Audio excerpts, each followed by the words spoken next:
Good evening. My name is Anastasia Lugo Mendez. I'm reading from my short story, Honeymoon. It was my grandfather's boat that gave us the idea for the honeymoon cruise. The Ocean of Paradise traveled the Gulf of Mexico, and we boarded in Florida. Megan was sick for the first day or so, but then she got used to the ship, and we were so busy that I forgot about it at all. Our cabin was huge, and we walked around in silk robes or nothing, lounging on the bed and watching bubbles of sky through the portholes. The onboard entertainment was tacky, but they played the songs that we listened to in high school, and we danced like we were 10 years younger. She bet me that we could kiss on every deck, in every hallway. We narrowly avoided being asked to leave at the next port when we were found in a maintenance elevator. We were sent back to our cabin with only the most tired and feeble gesture of disgust on the part of the crewman who found us. We giggled into our robes that we were neither the first nor the last couple that would be found sneaking off to the ship's dark and populated corners. While we had our own corner, we made use of it. 2 weeks seemed to last a lifetime, though when we got back to Florida, it seemed we'd only just left. Megan felt sick again on the ground, and I said it would pass and that I felt fuzzy too. We flew back north to my dream home. My grandparents had left me their house, and Megan had agreed that we should live in that cove of green and quiet. She had found a job teaching at the elementary school, and I'd found a job as an accountant. Wedding gifts waited for us, stacked inside the front door. I carried Megan across the threshold, which he said made her dizzy, so I put her down and kissed her forehead. We tried to unwrap presents, but before long, Megan said she was tired and that she'd be going to bed. I followed her up, but what greeted me in our newly purchased marriage bed was only sleep. When I woke up, Megan was gone. I called for her throughout the house, but she didn't answer. I went outside and saw that her car was still in the garage. The boat was missing. For a moment, my heart pushed against my ribs and throbbed there, but then I saw her, wide-brimmed hat and a stripe of zinc oxide on her nose. She and the boat rippled with the waves on the lake. I waved, and she waved back, and I had this big, stupid thought. Wife. She's my wife. Megan spent most of the weekend on the water. On Sunday, I went out with her, and we floated in silence, our bare legs touching as we lay back in the boat. I read the paper, she worked on her lesson plans. Megan sat there with a hint of a smile, and I thought she felt the same. That week at work, I was thrown into the deep end, which meant more work at home. I wanted to keep that honeymoon feeling, but Megan was also busy, and she slept more than I'd ever known her to. She still felt unsettled. On Thursday, I left the house early. At noon, the elementary school called.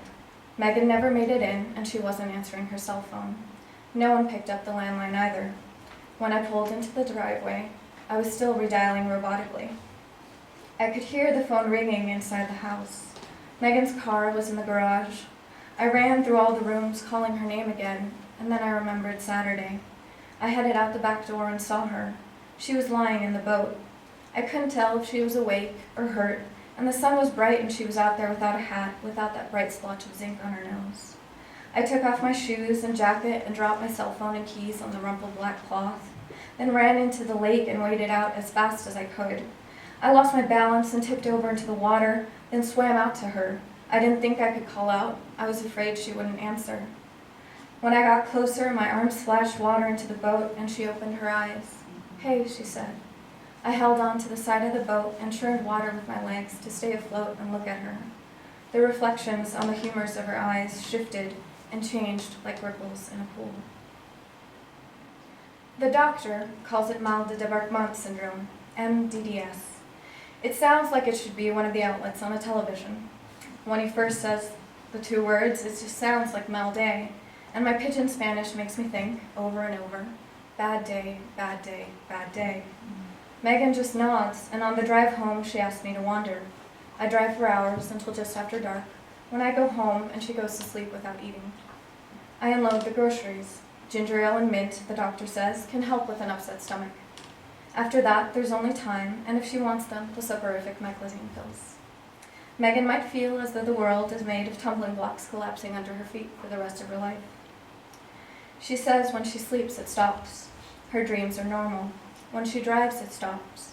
After the diagnosis, she leaves her job, and I never know where I'll find her.